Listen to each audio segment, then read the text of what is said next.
Hai, Assalamualaikum. Hari ni kita berada di Kubang Krian. Okay, ada satu unit rumah teres untuk disewakan. Rumah baru lagi. Adalah ruang tamu. Ruang tamu. Ada 3 bilik. Ini adalah bahagian dapur. Bahagian dapur. Kat dapur ni ada sebilik laki. Ni bilik nombor 3 deh. Bilik nombor 3. Ni adalah toilet.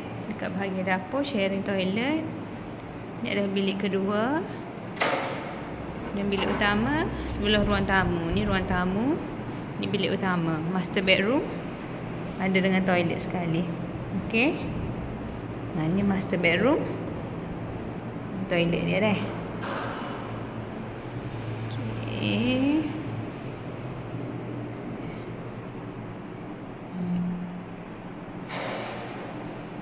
Okey.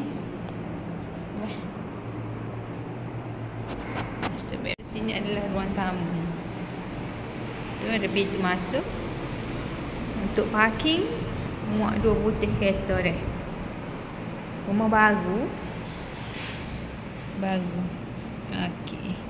Kalau berminat boleh kontak Ila dekat nombor 014 518 4158.